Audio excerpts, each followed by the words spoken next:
Hey guys, like I promised in my last video, I do origin story on one of Marvel's best villains.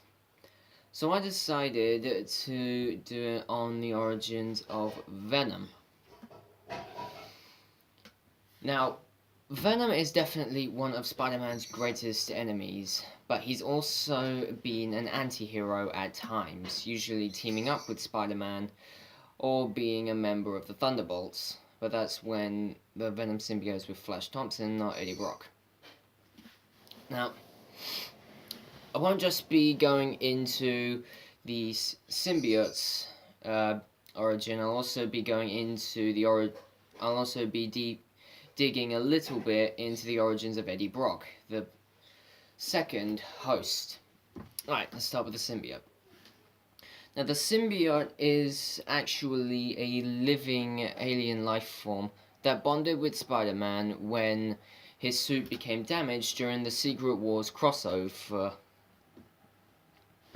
At first, it just looked like a cool new outfit, but when Reed Richards, Mr. Fantastic from the Fantastic Four, examined it, he discovered it was an alien life form that meant to permanently bond with Spider-Man. Only that, but it was discovered that loud noise or intense heat could stop a symbiote, actually. So Spider-Man went to a bell tower and rung the bell several times until the symbiote was forced off of him. But the noise had also started to weaken Peter as well, and the symbiote had developed sort of a bond with Peter, and he dragged him away from the bell. Now, in the church that they were in, Eddie Brock was down there as well. And the symbiote and Brock met.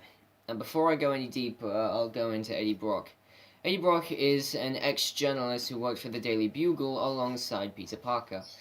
He was actually giving a story on a villain known as the Soul Eater.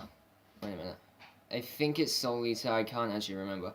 But when the police caught the suspect, it was actually turned out that he wasn't, and the real Soul Eater was caught by Spider-Man. And Brock was fired for actually making it up. So, Brock actually blamed Spider-Man for what happened to him since he caught the real one. Now,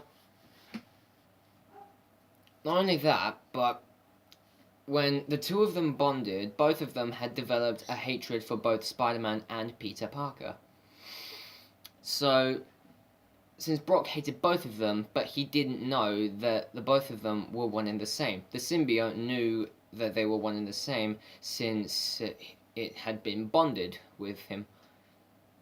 So when Brock found out, he had established calling themselves Venom because he believed that both of them were poison to Peter and Spider-Man. The symbiote grants the wearer increased strength, durability, the ability to absorb bullets and fire them back out, wall crawling, the immune to Spider-Man's spider sense, and also Venom is immune to Ghost Rider's penance stare, which is pretty cool. Not only that, but Eddie Brock and Peter Parker weren't the only ones that have bonded with the Venom symbiote. There's been Deadpool, Flash Thompson, and the list goes on and on. Not only that, but the symbiotes actually reproduce asexually, meaning they don't need to have sex to reproduce their offspring. They can just do it by themselves. The Venom symbiote has given birth to a numerous number of symbiotes, like the Carnage symbiote, Scream, Lasher, Phage, Riot, and Agony. But Venom is definitely one of my favourite Marvel villains and has continued to be a thorn in Peter Parker and Spider-Man's side ever since. But we were disappointed when we did see Venom on the big screen for the first time when he was portrayed by Topher Grace in Spider-Man 3 in 2007, since that Venom was not very good. But in October this year, we will be seeing Venom again in the movie Venom, where he will be portrayed by Tom Hardy, who did a splendid job performing as Bane in The Dark Knight Rises. He played that role perfectly. Alright, now I want to go over something before we end this.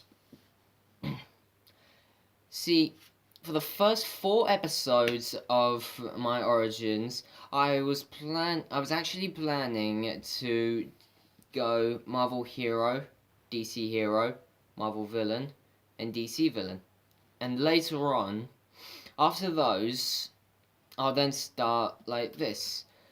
5 Marvel Heroes at once, 5 DC Heroes at once, 5 Marvel Villains at once, and 5 DC Villains at once.